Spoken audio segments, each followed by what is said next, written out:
Today I'm going to talk about the sin of the devil. To learn more, stick around.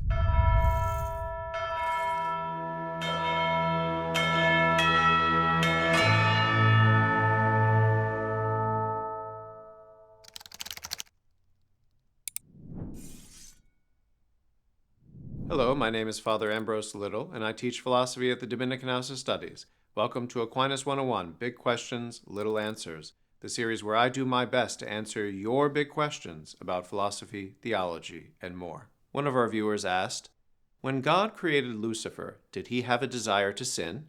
If so, does this contradict James chapter 1, verse 13? If not, where did he get this desire? This is a complicated question and requires the use of a milkshake as an example. Why? Because milkshakes are desirable and will help us to understand the relationship between sin and desire, first in humans and then in angels. So the question begins by asking if Lucifer was created with a, quote, desire for sin. As stated, the question is a little ambiguous. That is because we, as humans, have a variety of desires. Some of them are good desires, and some of them are bad desires. Among these desires, some of them are bodily desires, which we call passions, and others are intellectual desires, which are related to our will. That's right. The will is a type of desire. Let's unpack that idea for a moment. Why would we think that the will is a desire?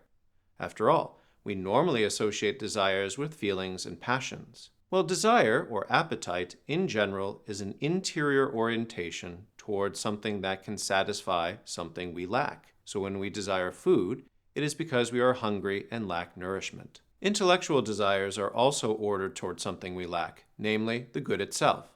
As we know from other Aquinas 101 videos, the good is what perfects and completes our being, and this good is ultimately God and union with Him. Our will is the appetite or desire that is ordered towards that ultimate good in God. Now, normally we think of the will as the power to choose, but for St. Thomas, the power to choose is only a derivative effect of the will's desire for the good and the influence of the intellect. Why the intellect? Well, the intellect is the way we come to see the good and search for it. And one thing that happens when we search for the good is that the intellect perceives that there are a variety of possible ways to get that good. So the freedom of the will to choose is a result of seeing multiple ways toward our ultimate good, and the will's ability to choose one way as more desirable over another.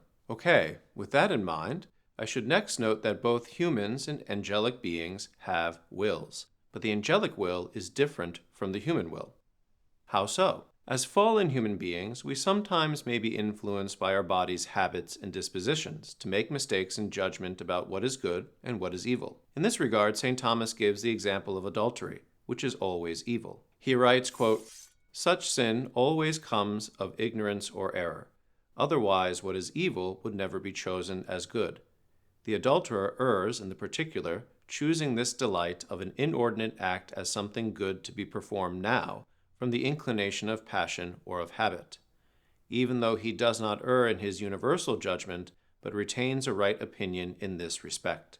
In this way, there can be no sin in the angel, because there are no passions in the angels to fetter reason or intellect, nor again could any habit inclining to sin precede their first sin." End quote. In other words, these sinful desires were not found in the devil before his fall for the simple reason that he does not have a body. So bodily desires are not a source of temptation for him. So how could the demons have sinned?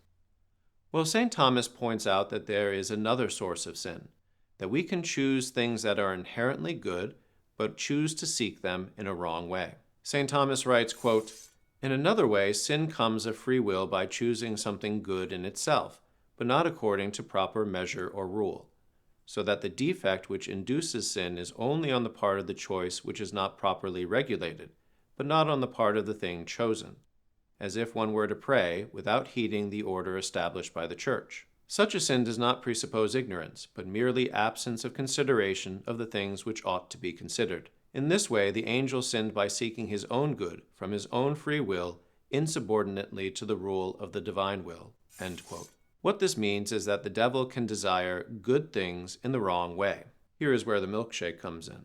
The milkshake is desirable in itself, and therefore good. but someone may desire it wrongly or at the wrong time. For instance, if that person is dieting or fasting. That mistaken desire is not the fault of the milkshake, but of the one desiring the milkshake. In the case of Lucifer, what he desired was to be like God, but he desired to be like God in a wrong way. It is not wrong to desire to be like God, and in fact, the desire to be like God directs us to the source of our bliss and our one true path to happiness. St. Thomas writes that the correct way to desire to be like God is to desire to be made like God by God. But the devil appears to have desired likeness to God in a different way, seeking to become like God by his own strength, rather than finding happiness in God alone and receiving it as a gift from God alone. So back to our question. Was the devil created with a desire for sin? No. He was created with a desire to be like God, like the rest of us. There is nothing sinful in that. What went wrong is that he desired to be like God in his own way and by his own power. Where did this corruption come from? Simply from himself. God did not corrupt the desire of the devil. He corrupted it in himself. Does this fact contradict James chapter 1, verse 13, which says that God does not tempt us to sin? It does not. God, as the object of our desire, is good in himself and fulfilling in himself. In fact, to desire him is to desire goodness itself. The devil alone is the source of his own corruption and temptation. That's all I have for you today. Thanks for joining me for this episode of Big Questions, Little Answers. I look forward to seeing you next time. Until then, may God bless you and keep you in his grace. I hope that answers all your questions, but if not, please let us know by submitting your big questions using hashtag AskAFriar in the YouTube comments and on social media. And don't forget to subscribe, like, and share with your friends, because it matters what you think.